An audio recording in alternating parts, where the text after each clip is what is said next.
Cindy, we're all back in Bismarck. There you are, yes. All right, welcome back. And continuation of the North Dakota Ethics Commission meeting, and we are at item 6, discussion of advisory opinion 25-5 and 25-06. Rebecca or Logan?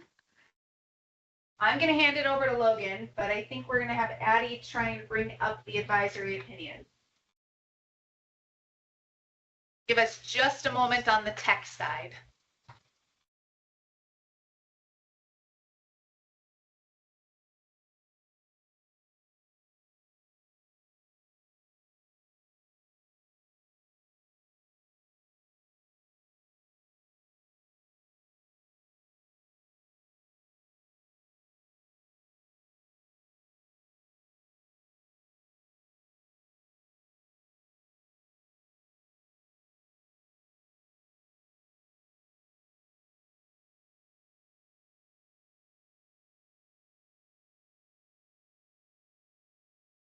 We set up the meeting before Addie arrived, so she doesn't have certain access. So give us just a minute. We're going to.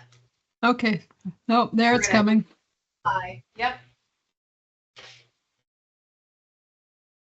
All right. Okay, so advisory opinion 2505. This was a request from Harrison Weber. He's the executive director of the Red River Valley Sugar Beet Growers Association. He is a registered lobbyist, and this opinion relates to a proposed sugar beet harvest and factory tour. He gave a lot of information, which was very helpful. So thank you to him for doing that, because it was much easier for us to think through based on what he gave us. And he proposed 8 questions, again, very thorough in planning this event that he wanted the commission to analyze. I'm not going to read all of them because we didn't go through them one by one, and you'll see why as we move through this draft. So on page 1, we give the factual background. I don't know if they do this every year, but oh yeah, he does say each year.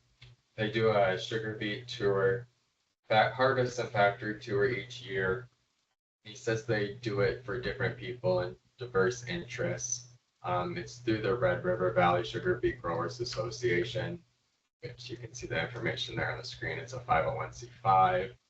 And then they represent the American Crystal Sugar Company on political issues, both the local, state, and national levels.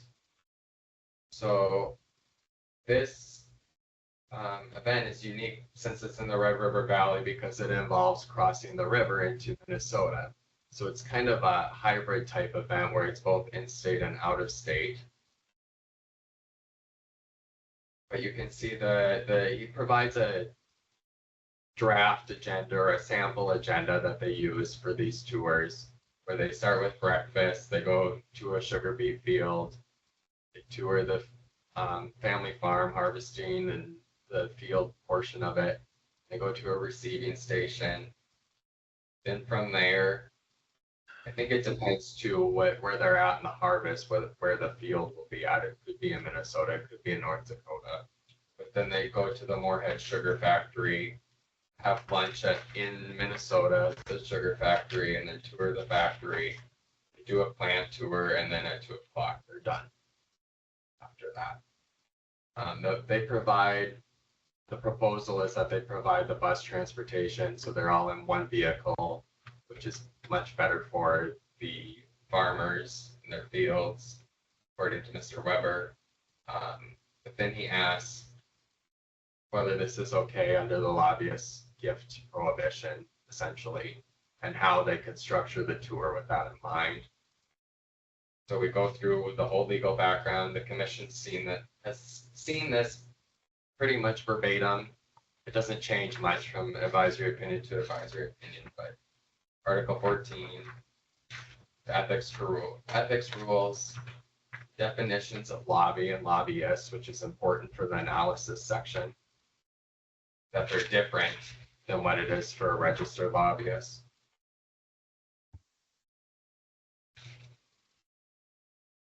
the exceptions to the lobbyist gift prohibition. And then out-of-state events. This is a little shorter this time, and you'll see why as I walk through the analysis. So moving on to the analysis, this is really the first advisory opinion that includes an in-state event where the commission needs to analyze what it means to engage in lobbying, but also by extension what it means to be a lobbyist. Because those previous advisory opinions, they were pretty clear that lobbying activity was going to occur at those events that they were hosting, so the commission didn't really need to get into that and move on to the exceptions. But Mr. Weber, in his proposal, he said that lobbying activity would not occur on the tour. And again, it's a hybrid tour, so you have that degree of difficulty added to analyze this. But now the commission needs to look at what it means, what the rule means for someone to be a lobbyist. So we went in and we really analyzed the definitions. So you see their lobbying status is activity-based and not permanent. If you look at the commission's rule, using the plain language of the rule, when you're a lobbyist, it's based on the kind of activity you engage in. There's 4 criteria. And some of it mirrors the statute for being a registered lobbyist, but there's additional criteria that or activity that you can engage in, and then you are designated as a lobbyist. So again, attempts to secure the passage, amendment, or defeat of legislation, that's the same as in the statute. Attempts to influence decisions made by the interim committees or legislative management, also in the statute. But then we get into attempting to secure passage, amendment, or defeat of administrative rules or otherwise influence public official action or decision. And the commission's well aware that those things aren't necessarily what makes somebody a registered lobbyist, but it can make you a lobbyist for purposes of the gift prohibition. So you need to be aware of that. So when you look at the definition of a lobbyist, it's based on activities that occur not clear when in time when you look at the rule, but at some point somebody needs to become a lobbyist and then not be a lobbyist anymore.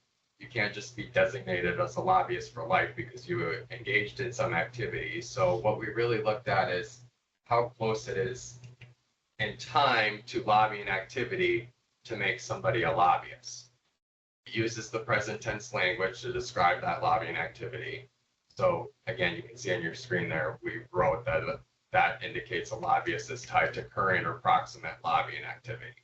So you're a lobbyist around this time frame when you're engaging in the lobbying activity. Any questions there?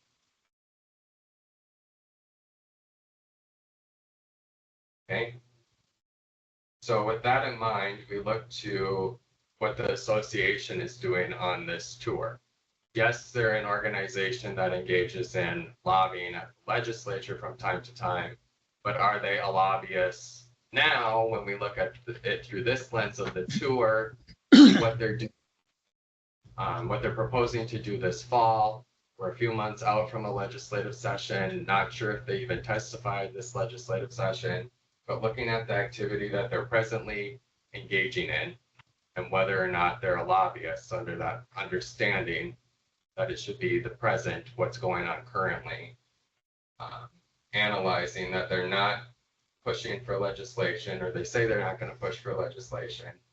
They're focusing on education. They're not attempting to influence interim decisions. They made that assertion to us in the proposal. Again, they say that they're not even going to focus on state issues at all. They're going to explain the federal programs. And then whether there's other attempts to influence public official action or decision, and we couldn't find any based on that sample agenda that they provided us. So based on that breakdown of the activity they're engaging in, they're really not a lobbyist for purposes of the tour.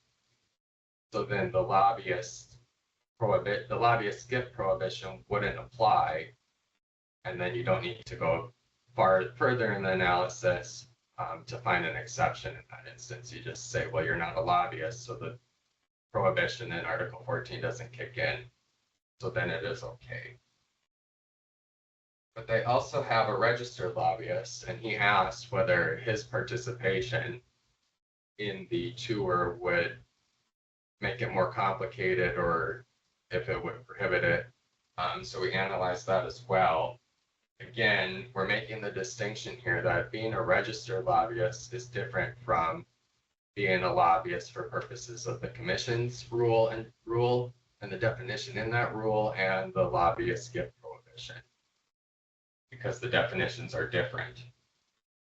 So we say whether you're registered or not, it's not really dispositive. You need to, again, look at the activity that somebody engages in. And here, he's not engaging in lobbying activity at the present time or in the future when you look at it as the hypothetical, close in time to the tour during the present. So his assistance facilitating the tour, he's not a lobbyist for purposes of that. I guess you could picture it as he's taking off his registered lobbyist hat. He's had it off for some time.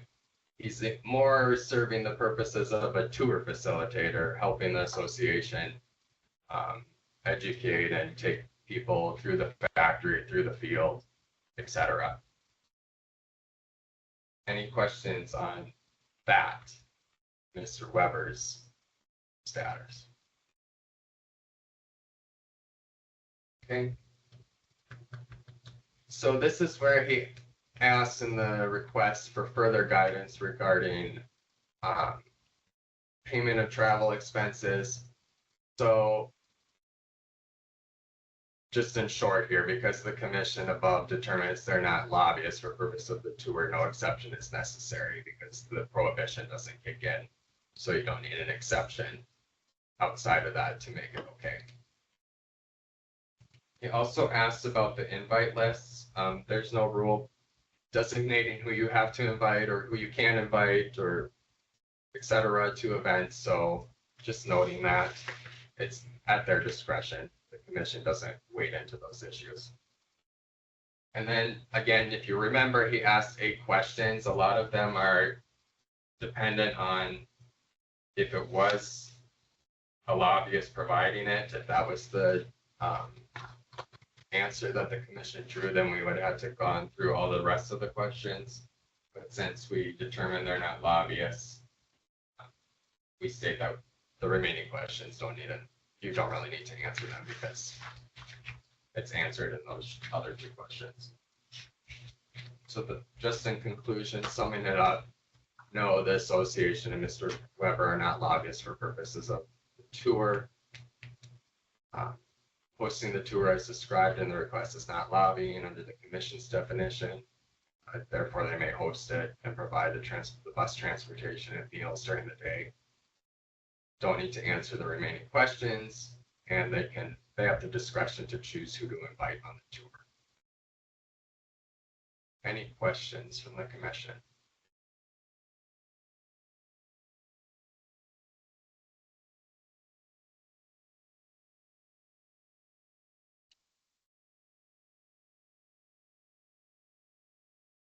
No questions or further discussion? Go ahead, Murray. Not a question, but a comment. I think it's commendable that the question was asked by the association. I think it's commendable that the association is giving tours to public officials to better educate them about what's going on in the ag industry. And I think it's commendable that there are legislators that are taking time off to attend these educational tours. So that doesn't really address the opinion, it's just a comment about the situation. Yeah.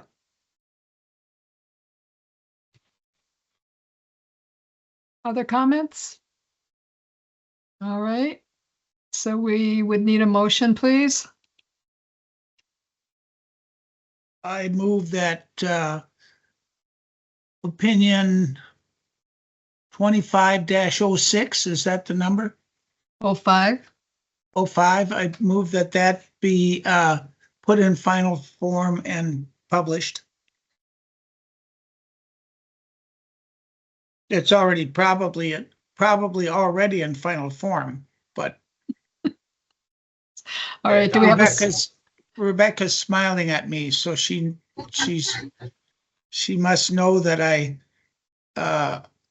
I did something wrong. No. I second.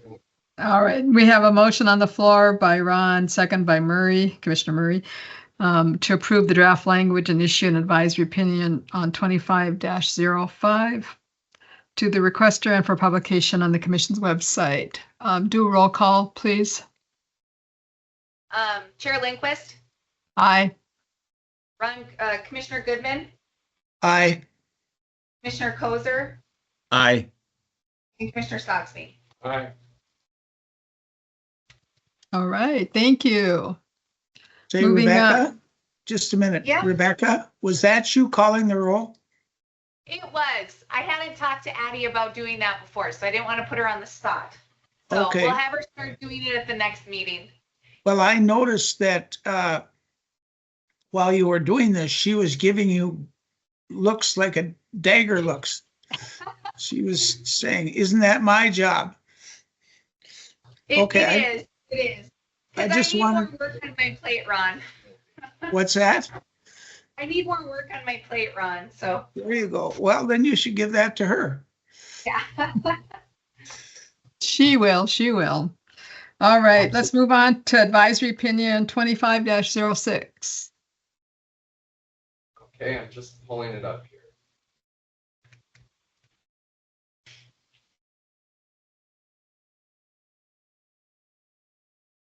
Advisory Opinion 2506. This was requested by State Treasurer Thomas Beadle.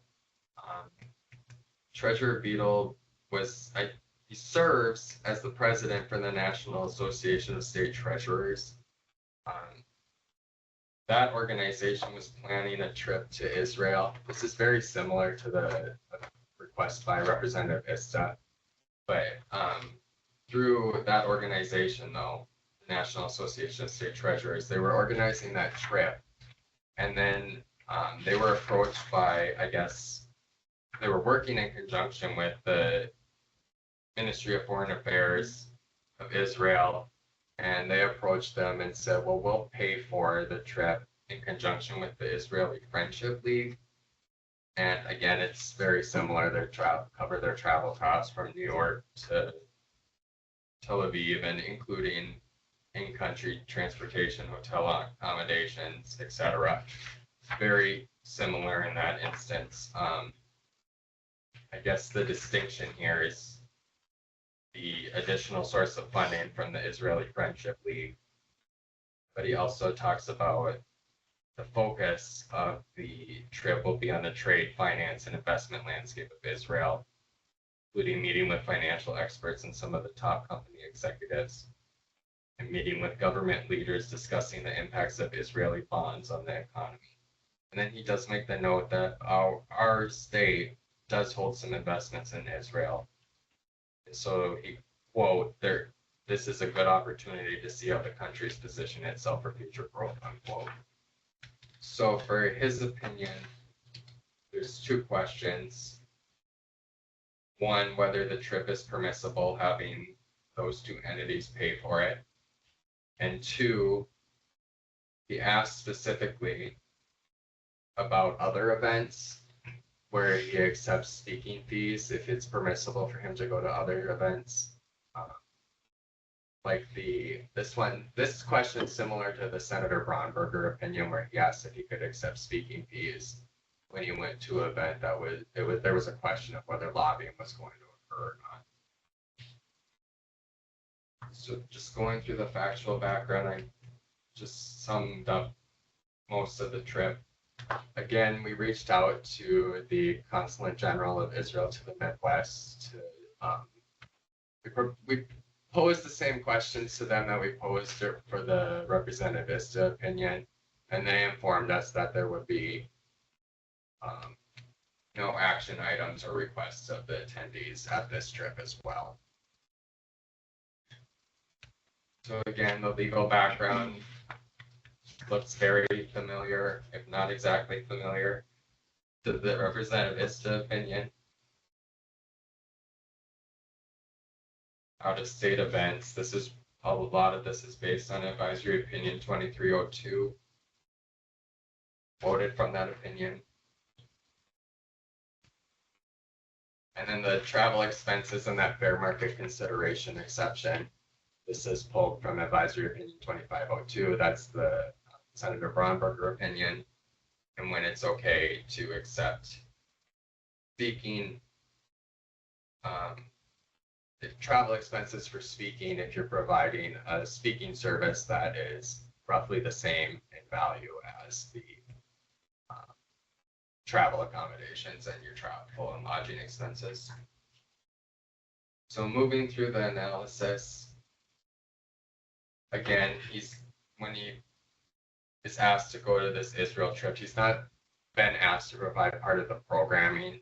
So for that trip, the fair market consideration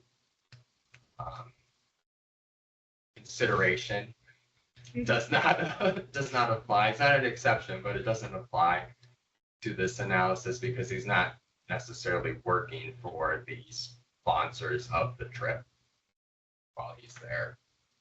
So then we move on to, okay, well, will lobbying occur on the trip? And a lot of this is again based on the representations made to us by the consulate that there will be no action items or requests of the public officials during the trip. They make the parallel that it's more akin to a study tour. They're there to learn about Israel in an immersive experience. So as long as that is the case and that representation is true, lobbying doesn't occur as long as they adhere to that directive that they've told us will be happening. So that one's been shortened. Again, it refers back to the previous advisory opinion, the 5 factors where the commission went through that. But we shortened it a little for this one since the events are so similar. And then moved on for other events, not this Israel trip, but other events where he's been asked to participate as a presenter or panelist. He said he has been asked to do this in the past, but he's paid for it himself. Again, we refer back to the other advisory opinion 2502, where the commission said that's fine as long as the speaking services you provide are roughly equal in value to the travel and lodging expenses that you receive for providing that service. Again, then we went through the additional considerations that advisory opinion 2504 pointed out. It's narrow and specific. It's for the purposes of this one Israel trip. So if there's trips in the future, the commission would ask that people request a specific advisory opinion, and they've kind of done that since these events are a little different, where they both requested one for the commission to analyze these 2 Israel trips. And again, then we get into, this is something that the travel rules would encompass, where it's not reported anywhere else, but they're still traveling because they're North Dakota state officials. That's why they've received an invite. So in the future, when those travel rules, when and if those travel rules are in effect, they would be, this would be the exact type of trip that would be reported with the commission's travel disclosure form. So people could go to our website and view it in that instance. He did specifically ask whether he would need to fill out that travel disclosure form. Again, just making that note that at this time, no travel disclosure form is required because that rule has not been adopted, it's still proposed. But in the future, yes, this will be the type of trip that that's required for. So in summary, those 2 questions, the commission then answers, yes, he can attend the trip to Israel. And then, yes, it's permissible for public officials to accept those travel expenses when they're providing speaking services that are roughly equal in market value to the expenses. Any questions on this one? Cynthia, I have a question about this one. And it Yes. primarily because the treasurer is the ex officio member of the State Investment Board, and along with 12 other statutory members, 12 other members. And in this situation, what if the State Investment Board is considering bonds or other investments related to Israel, or currently has investments related to Israel? And the purpose of this trip, of course, is to influence participants. What happens if the issue comes before the State Investment Board, whether to unload Israel-related investments or to buy Israel-related investments? What does the treasurer do? Good question, Murray. It's a two-part answer, I think. One, when he's on the trip, that's a fine line for the sponsors, because if they say there'll be no requests or action items, and then there's that request that, oh, this is a great investment opportunity, North Dakota should invest here, them simply saying that would turn this into a lobbying trip. Or not simply saying, but if he participates, He participates. he has two options, either participate or not participate. Yeah, but if that's said to him while he's there, They're lobbying. they're lobbying. So there's that consideration. Now, they told us that there'll be no action items or requests, and we're relying on that. And that's why you see that language that if that is not the case, we'll look to the sponsors for an explanation. But also if that, let's say that does happen and he comes back here, sits on the investment board and has that decision to make whether to invest in Israel. Or if it doesn't happen, he just comes back here after receiving this trip. Well, he's accepted a gift to travel to Israel. Now it's like a potential conflict that you need to disclose, because it doesn't make that distinction. You've received a gift from one of the parties to that consideration, to that decision that you need to make. So now you need to disclose that. To the other 12 members of the State Investment Board. And maybe we need to add a footnote designated. I would suggest just a footnote or a comment that because he has been involved in that, if an Israel-related issue comes before the State Investment Board, that to disclose a potential conflict or even the appearance of a conflict. So I think we could do it in further considerations under that D section. So I would suggest that.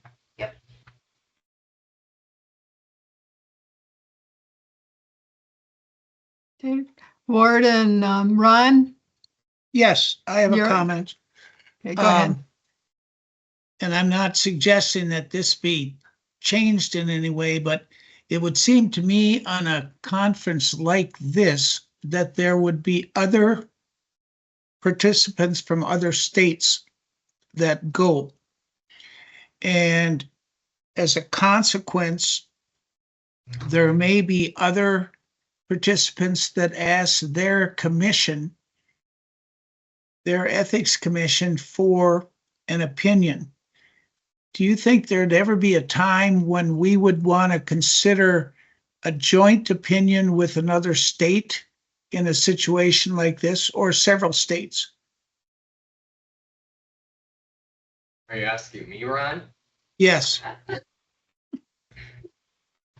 Perhaps. I think it's difficult based on how the laws are set up. Like North Dakota's is a lobbyist gift prohibition. some states have, well, you can accept it up to a certain dollar amount, but you need to disclose what lobbyist gifts you are accepting.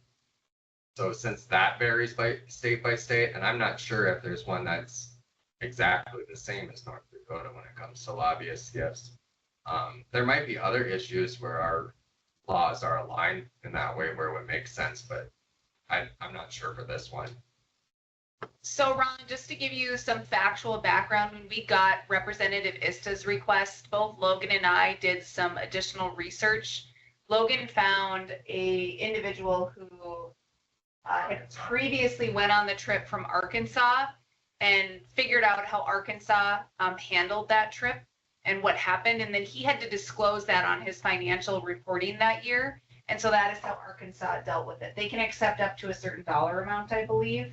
And then they disclose that, or they can accept it. I'm not sure. It was whatever their law is, it was an acceptable thing to do. He just needed to disclose it. But then people would go and pull that disclosure form, and that there was discussion in Arkansas whether that was a political discussion, where it should be, that whether it was acceptable for him to do that or not. So his voters, the people, his constituents were aware of that. Yep. And then I also I reached out to the Ohio executive director. He's been the executive director there for 20 plus years, assuming that this trip has happened before. And they have never gotten advisory opinion on it, but under their rules, it was allowable. And so we had a good discussion about that. So just to let you know, we didn't do this in isolation or consider it in isolation. We do typically reach out or at least have contact with other ethics commissions, because we had the same question, I guess, when it came to us is, I bet other people are going, we should talk to them and see what their analysis is, just to educate ourselves. So we did do that to some extent. We didn't get we didn't have a lot of luck with it, but we did do it. Okay, just something that popped into my head.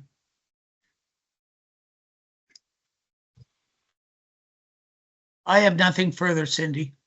Okay, Ward, any comments?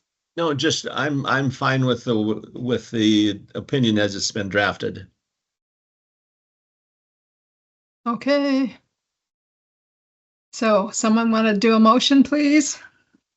This is Murray. I move that we adopt the opinion with an additional comment that advising the treasurer that if an issue comes before the State Investment Board or any other board he serves on, to disclose the trip as a potential conflict of interest. I'll second. All right, we have a motion on the floor. Any further comments or questions? All right, Rebecca, you want to do the roll, please? Yep, I will start with Commissioner Sockstein, Aye. Commissioner Goodman, Aye. Commissioner Kozer, Aye. and Chair Lindquist. Aye.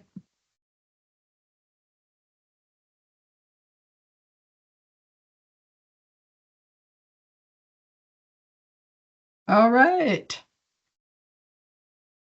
Moving on. All right. I'm hoping I've got the right language, Rebecca.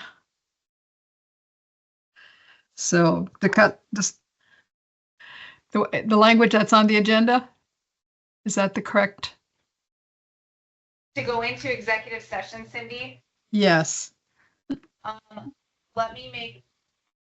give me or Logan 30 seconds and we'll just send you it to make sure. I apologize. I hadn't thought that through, Cindy. Okay. Well, or also it's maybe in your memo.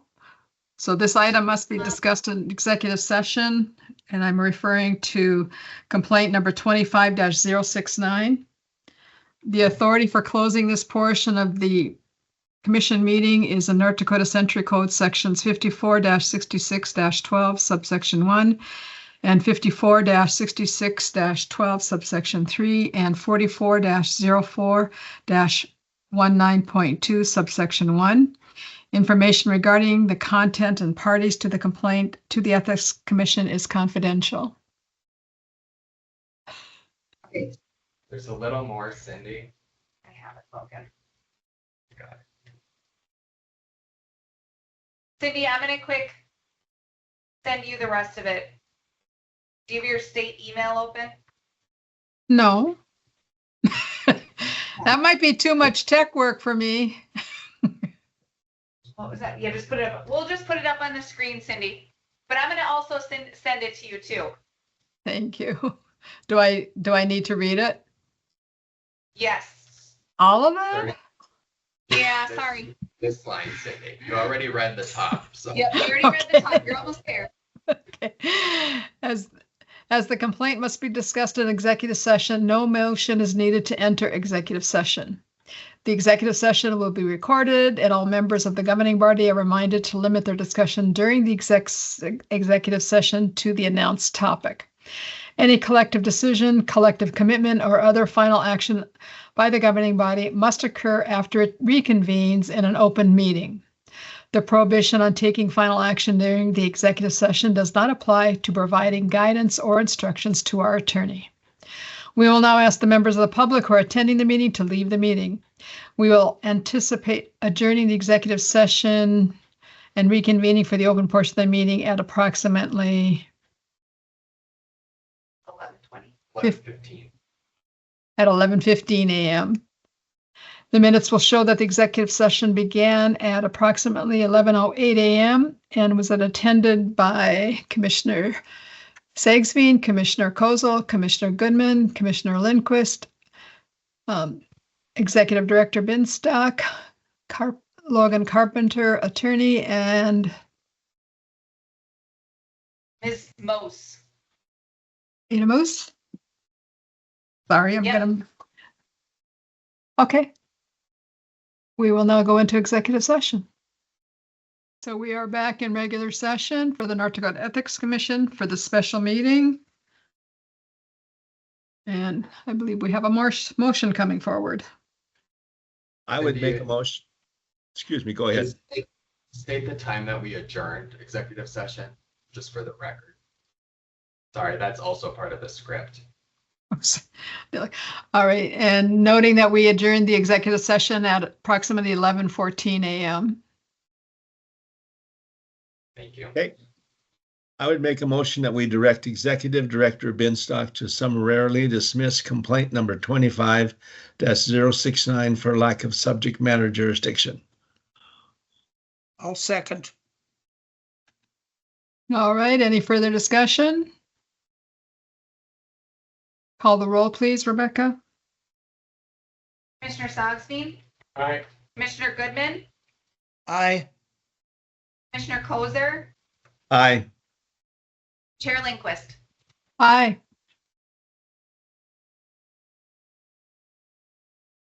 And that is our agenda for the special meeting. Just maybe note, we have our regular meeting next Wednesday, what is it, the 27th? Online at 9 a.m. Good work as usual, people. Rebecca, Logan, and welcome, Addie. Good you. seeing you guys. And we'll see you next week. We will see Okay. you guys next.